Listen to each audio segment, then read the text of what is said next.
예, 이번 시간에는 제2회 CBT 시험 대비 기출문제 풀이하겠습니다. 자, 문제 1번 가죠. 여기 보시면 이 연소 속도하고 요 의미가 가장 가까운 것을 찾아내라는 거죠. 그래서 여러분 이 연소라는 것은 요 빛이 있어야 되고요. 그다음에 반응은 발열 반응이어야 되죠. 그리고 급격한 산화 반응이 있어야 돼요. 그래서 산화 반응이라는 것은 쉽게 얘기하면 산소와 화합하는 반응이에요. 그러면 이 연소 속도하고 가장 가까운 곳은 산화 반응이니까 산화 속도죠. 그래서 맞는 답은 요 4번의 산화 속도가 바로 답이 되는 거죠. 그래서 여러분 연소의 정의는 요 빛하고 발열을 동반한 급격한 산화 반응이죠. 그래서 연소 속도는 산화 속도하고 같다고 볼 수가 있는 거죠. 다음 2번 가죠. 자, 2번은 위험물을 취급하는 요 배관에 대한 설명인데 옳지 않은 거를 갖다 찾아내라는 거죠. 자, 배관을 지하에 매설할 경우에는 결합 부분에는 점검구를 설치해야 된다. 자, 여기가 지면이면 지면 아래에다가 요 배관을 설치할 경우에 여기 연 접합 부분이 있겠죠. 그래서 이런 데는 자주 수리를 하거나 교환할 수가 있으니까 여기에는 이렇게 점검구를 갖다가 설치를 해줘야 된다는 거죠. 그래서 이건 맞는 얘기예요. 배관을 요 지하에 매설할 경우에는 부식 방지 조치하는 거 맞죠? 그다음에 배관에 최대 상용 압력의 1.5배의 압력으로 수압 시험을 했을 때 누설이나 이상이 없어야 되죠. 4번 보면 지상에 설치할 경우에 안전한 구조의 요 지지물로, 자, 지상에 여기다 설치할 경우에는 이 지면에서 떨어지게 해야 되겠죠? 여기다 지지대를 설치하는 거죠. 그래서 여기에 지면에 밀착하여, 이게 틀린 거죠. 지면에서 떨어지게 해야 되는 거죠. 그래서 여러분이 이 배관 설치 기준, 최대 상용 압력의 1.5배의 압력으로 수압 시험 이상 없어야 되고, 그 다음에 배관을 지상에 설치할 경우에는 지면에 닿지 않도록 해야 되죠. 부식 방지를 위한 도장, 페인트 칠해야 되고요. 지하에 매설할 경우에 요 배관의 요 접합 부분에 위험물의 누설 여부를 점검할 수 있는 점검구를 설치해 줘야 되죠. 다음 3번 가죠.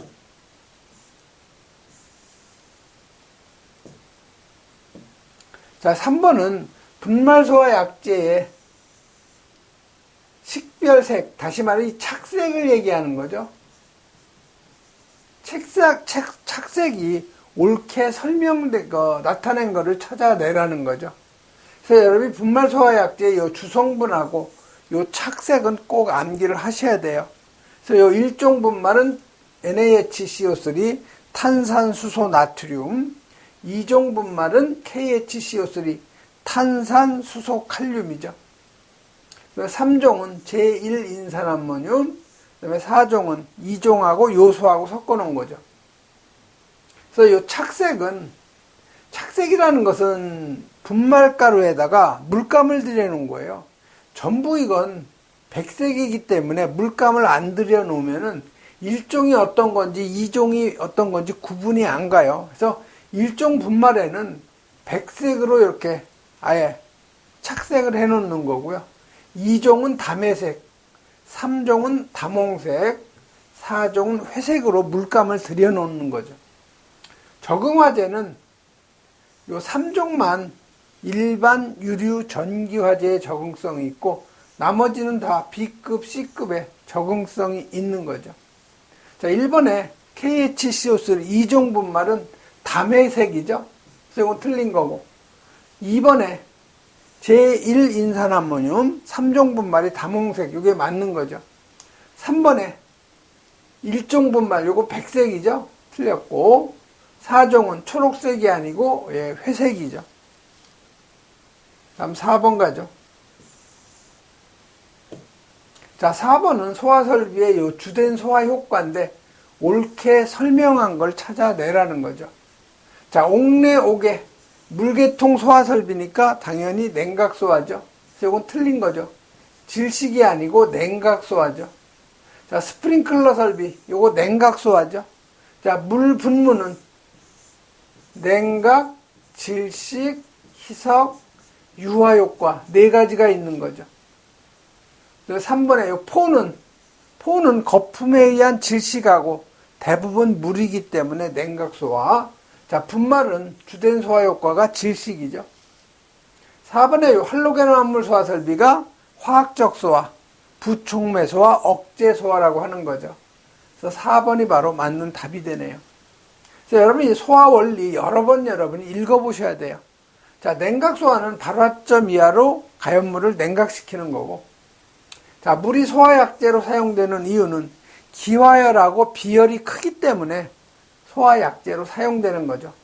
자, 질식소화는 대기 중에 산소 농도가 21%니까 이놈을 15%로 낮추어서 소화하는 거죠.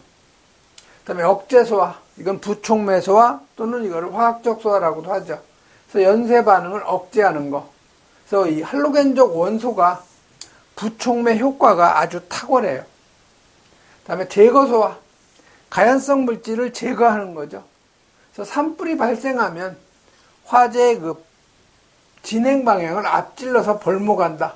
자, 이 산 꼭대기에서 화재가 발생이 되면 이 주위를 벌목을 해버리죠. 나무를 다 베어서 없애버려요. 그럼 이 위에만 연소가 되고 더 이상 화재가 확대가 안 되는 거죠. 근데 반응기 화재, 여기 어떤 그 반응기가 있으면 이 안에서 화재가 발생이 되면 이 연료 공급 밸브를 차단하면 이 안에 있는 가연물만 그 연소가 되고 더 이상 그 화재가 확대가 안 되는 거죠. 그래서 원료 공급 밸브를 폐쇄. 그 다음에 유전 화재 때 화염을 제거시키는 거. 여러분이 또 촛불 있죠? 촛불을 갖다 입으로 화염을 제거시켜서 끄는 것도 마찬가지로 제거 소화죠. 피복 소화는 가연물 주위를 공기와 차단시킨다. 어떤 그 화재가 난 현장을 그 가만이나 뭐 이런 걸로 덮어가지고 소화하는 게 피복 소화죠. 그다음에 이 희석 소화. 희석 소화는 그 가연물의 농도를 낮춰서 소화하는 방법이죠. 다음 5번 가죠. 자, 5번은 지정수량 몇 배 이상의 그 오염물을 취급하는 제조소에 요 경보 설비를 해야 되냐. 경보 설비는 지정수량의 10배 이상이죠. 그래서 맞는 답은 요 2번이죠.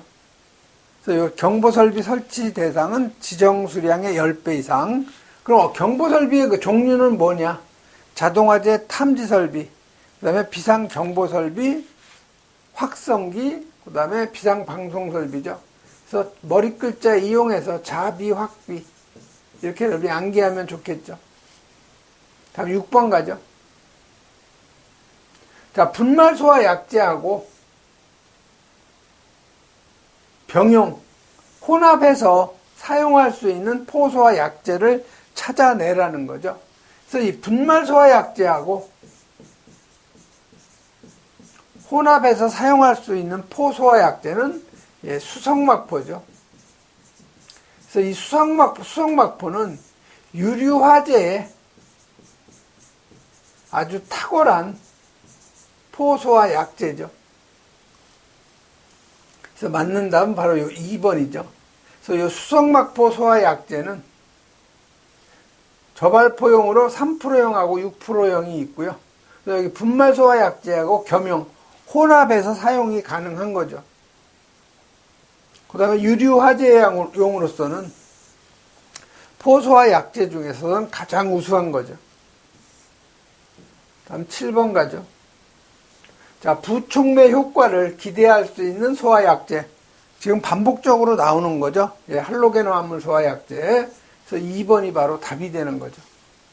다음 8번 가죠. 자, 8번은 위험물 안전관리에 관한 직무를 수행하는 위험물 안전관리자의 요 선임식이죠. 그래서 여러분이 위험물 안전관리자는 선임은 30일 이내에 하는 거고요. 그 다음에 선임신고라는 게 있어요.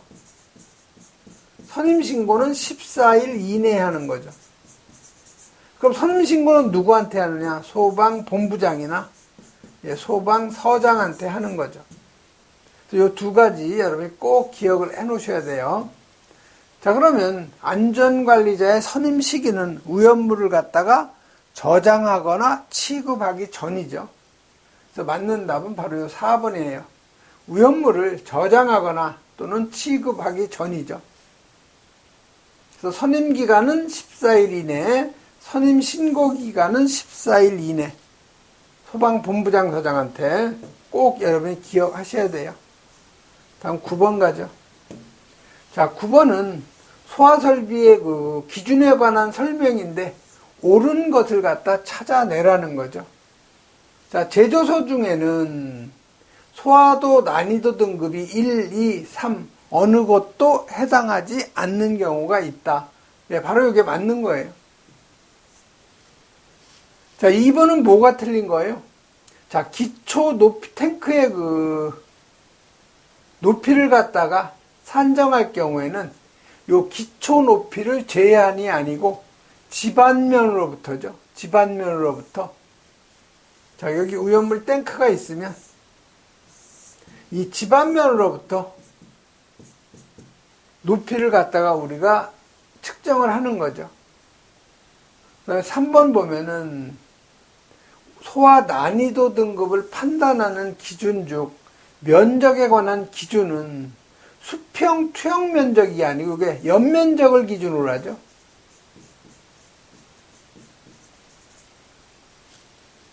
그래서 4번에 보면 요 스프링클러 설비는 수원의 수량을 기준으로 한다. 요게 틀린 거죠. 요건 살수 밀도를 기준으로 하죠. 그래서 1번만 맞는 얘기고 2번, 3번, 4번은 다 틀린 말이죠. 다음 10번 가죠. 자, 인화점이 가장 낮은 것부터 높은 것으로 나열된 걸 찾아내라는 거죠.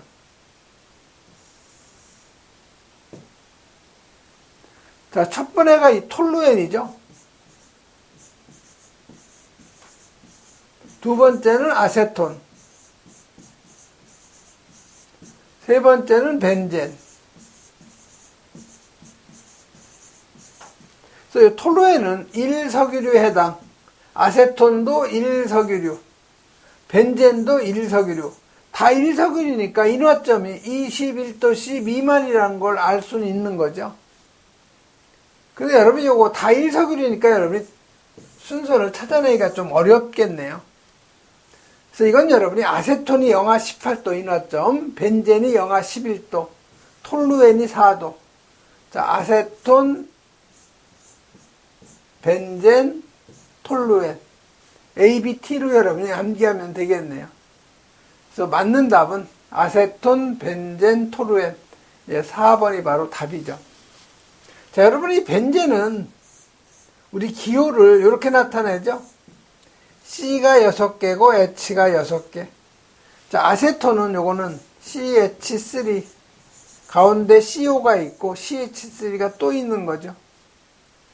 톨루엔은 요건 벤젠고리에 수소 하나 밀어내고 메틸기가 들어온 거죠. 그래서 C가 6개, H가 5개, 메틸기가 들어가 있는 거죠. 요게 바로 톨루엔이에요. 다 사류의 1석유류에 해당되는 물질이죠. 다음 11번 가죠. 자, 11번은 소화 난이도 등급이 1이죠. 사료위험물 중 인화점이 섭씨 70도씨 이상인 것을 저장 취급할 경우에 어떤 소화설비를 설치해야 되느냐 물어본 거죠. 자, 여러분이 사료위험물은 대부분 물에 안 녹는 비수용성이에요. 그래서 여기에다가 봉상, 나무 막대기 모양으로 물을 뿌린다든가 아니면 방울 모양, 적상이죠. 그래서 봉상은 옥내소화전하고 옥외소화전이 있죠. 적상은 스프링클러 설비를 얘기하는 거죠. 이거는 다 안 되는 거예요. 왜 안 되느냐? 요 기름 화재가 나면 요 봉상이나 적상으로 물을 갖다 여기다 방사하면 물보다 요 사료는 물보다 가볍죠. 대부분 물론 무거운 곳도 있지만 대부분 사료위험물은 비수용성이면서 물보다 가볍기 때문에 물을 방사하면 이 밑에는 물, 위에는 기름. 지금 기름이 화재가 나가지고 더 연소면이 확대가 되죠. 그렇기 때문에 봉상이나 적상은 안 되고 사료위험물에는 무상으로 안개 모양으로 뿌린다. 이게 바로 물분무죠. 그래서 가장 좋은 소화 설비는 바로 요 물분무 소화 설비가 바로 맞는 답이에요. 그래서 여러분이 소화 난이도 등급 1에 제조소에 설치하는 소화 설비. 자, 유황만 저장 취급할 경우에는 물분무. 자, 인화점 70도 이상 사료위험물. 물분무가 가장 좋고, 그 다음에 요 고정표도 가능하죠. 요 두 가지 여러분이 꼭 기억을 해 놓으셔야 돼요. 다음 12번 가죠. 자, 12번은 지정수량의 200배죠. 옥외저장소예요. 이때 보유공지를 물어본 거죠. 여기 지금 옥외저장소가 있다고 가정을 했을 때 이 주위를 공지를 갖다가 확보를 해줘야 되는 거죠. 이걸 보유공지라고 하는데 이걸 몇 미터 이상 보유공지를 확보해야 되냐. 이건 여러분이 이 표를 다 여러분이 암기하기는 좀 어려워요. 그렇기 때문에 나왔던 문제만 암기하는 것이 가장 현명하죠. 그래서 지정수량 200배니까 초과죠, 초과. 지정수량 200배 초과. 공지의 너비가 15m 이상이죠. 그래서 이 4번이 바로 맞는 답이에요. 12번 같은 경우 이 전체를 여러분이 암기하는 것보다는 나왔던 문제만 암기하는 것이 가장 현명한 방법이죠. 다음 13번 가죠. 자, 이산화탄소에 대한 그 특성이죠. CO2에 CO2. 자, 전기 전도성이 우수하다. 전기 전도성 아예 없죠. 다시 말해서 이걸 우리가 비전도성이라고 하죠. 그래서 1번은 틀린 거예요. 전기 전도성이 우수한 게 아니고 비전도성이에요. 전기를 전혀 안 통하죠. 냉각 압축에 의해서 액화가 되는 거 맞는 얘기죠. 자, 과량 존재 시 질식할 수가 있는 거죠. 상온 상압에서 무생무치에 불연성 기체에 맞는 얘기죠. 그래서 옳지 않은 것은 요 1번이 바로 답이 되는 거죠. 다음 14번 가죠. 자, 물에 의한 소화 방법이 가장 부적합한 거. 자, 1번의 황린. 황린은 P4죠.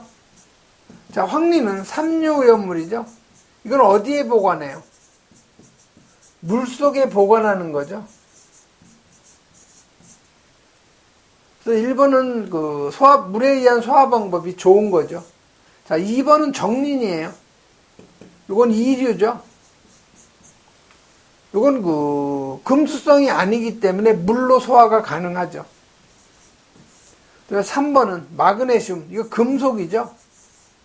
이류에 금속이기 때문에 이게 바로 금수성 물질이죠.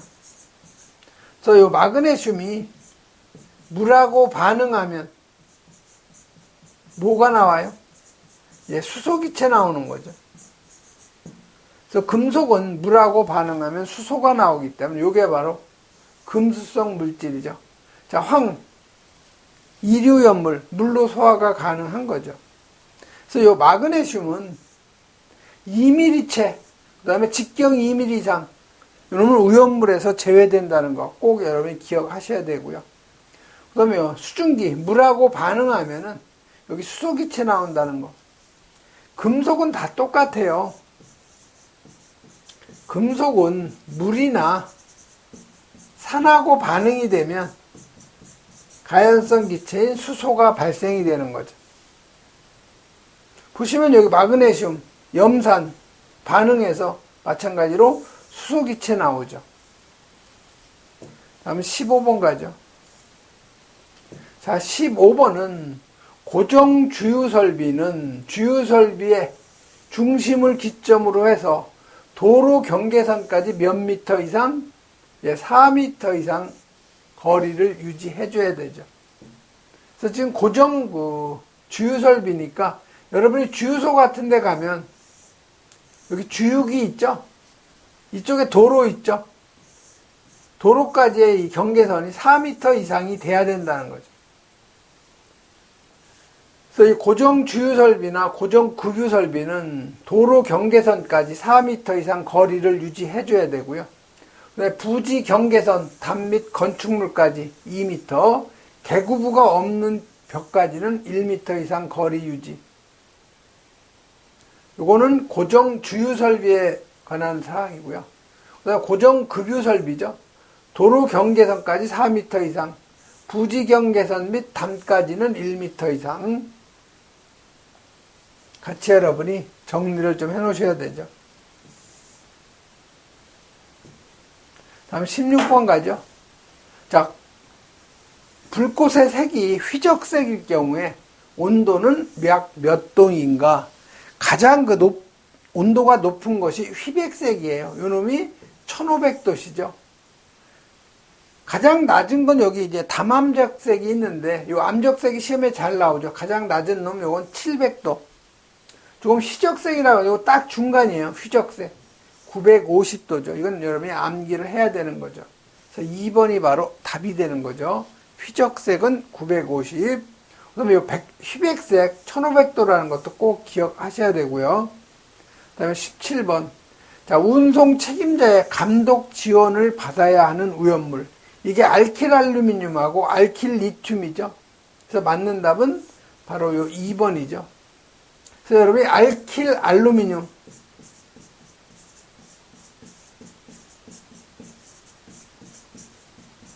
그 다음에 알킬리튬이 있죠. 자, 알킬알루미늄은 대표적인 것이 C2H5 3개, 트리에틸알루미늄 또는 트리메틸 알루미늄이 알킬알루미늄이죠. 그 다음에 알킬리튬은 CH3 메틸, 여기에다가 리튬이 결합된 거, 이걸 우리가 알킬리튬이라고 하는 거죠. 이런 놈을 운송할 경우에는 반드시 운송 책임자의 감독 지원을 받아야 되죠. 그래서 운송 책임자의 감독 지원을 받아야 되는 오염물은 요 알킬알루미늄, 알킬리튬, 이거 다 삼류 오염물이죠. 다음 18번 가죠. 자, 18번은 자체 소방대를 두어야 하는 제독차의 경우에는 가성소다. 요 가성소다라는 것은 NaOH를 얘기하는 거죠. 수산화 나트륨을 우리가 가성소다라고 그래요. 자, 규조토하고 각각 몇 킬로 이상을 비치를 해야 되냐. 이건 여러분이 암기를 해놓은 수밖에 없죠. 그래서 요 제독차를 보면은요, 가성소다하고 요 규조토를 각각 50kg 이상 비치하게 되어 있죠. 물론 다른 것도 다 암기해야 되지만 나왔던 문제는 여러분이 꼭 정리를 해 놓으셔야 돼요. 그래서 여기 가성소다하고 규조토 50kg 이상 각각 비치를 해야 되는 거죠. 즉 가성소다 50kg, 규조토 50kg 각각 비치를 해야 되는 거죠. 다음 19번 가죠. 자, 19번은 CO2를 방출해서 산소의 농도를 12.5% 낮추어 소화하려면 공기 중에 CO2의 농도를 몇 프로로 해야 되냐. 자, 어떤 여기 방호구역이 있으면 여기에다가 CO2를 방사를 해서 이 안에 산소 농도를 12.5%로 하려고 하는 거죠. 그러면 여기 안에 CO2%는 얼마가 돼야 되냐, 요걸 물어본 거죠.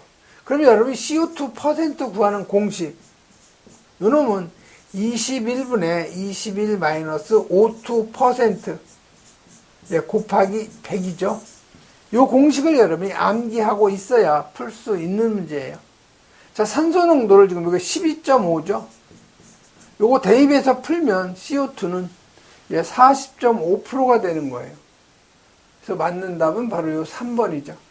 그래서 여러분이 CO2 농도 산출 공식 21분의 21 마이너스 5% 꼭 이건 여러분이 암기를 해 놓으셔야 되는 거죠. 다음 20번 가죠. 자, 20번은 수소와 나트륨, 수소하고 나트륨하고 반응한 거, 이게 수소와 나트륨이죠. 충분한 물이 완전 반응했어요. 물하고 완전히 반응을 한 거죠. 자, 그럼 생성되는 물질은요, 요 NA하고 요 H2O는 수소하고 OH로 되어 있죠. 그래서 이 OH는 NA하고 결합이 되는 거죠. NaOH 생기고 이 수소하고 결합해서 H2가 되는 거죠. 자, 그럼 계수를 맞춰줘야 되는데요. Na 하나 서로 같죠? 수소가 여기 3개, 여기 3개, 산소 하나. 딱 맞네요. 더 이상 뭐 건드릴 필요가 없는 거죠. 자, 완전히 반응했을 때 발생하는 수소의 부피죠. 자, 그럼 나트륨 원자량이 23이라고 주어져 있죠. 자, 이 나트륨이 원자 번호가 여기 11번이에요. 홀수는 원자량을 갖다가 할 때 11이 홀수니까 곱하기 2 플러스 1을 하면 23이 되는 거죠. 그래서 나트륨의 원자량은 23이에요. 주어지지 않아도 여러분이 계산할 수 있어야 돼요. 자, 그러면 이게 NaH니까 23에다가 수소 1이니까 이게 23kg가 반응을 하면 여기 수소가 여기 1이 있는 거나 똑같은 거죠. 그래서 1몰이니까 22.4 세제곱미터의 부피를 차지하는 거죠.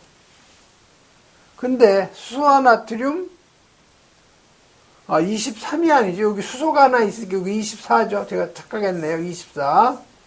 그럼 240kg면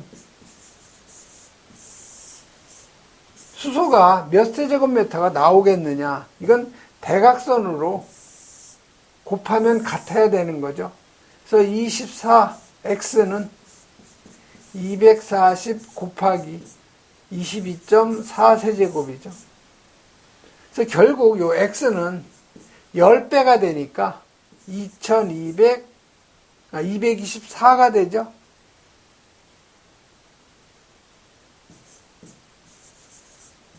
자, 근데 여기 지금 단위가 뭐로 주어졌어요? 그람으로 주어져 있죠. 그래서 요 24가 여기 그람이 되면은요, 기체의 그 부피가 리터가 되는 거예요. 킬로그램이면 세제곱미터, 그램이면 리터. 마찬가지로 요거 240g이 반응하면 X가 몇 리터가 나오느냐. 224 세제곱이 아니고 리터가 되는 거죠. 그램을 적용했으니까. 그래서 맞는 답은 224 해서 요 2번이 바로 답이 되는 거죠. 요 단위를 여러분이 잘 생각을 하셔야 돼요. 그램이 주어지면 단위가 리터고요. 킬로그램이 주어지면 발생하는 그 부피는 세제곱으로 계산한다는 거 이거 꼭 기억을 해 놓으셔야 되죠. 이번 시간에는 여기까지 하겠습니다.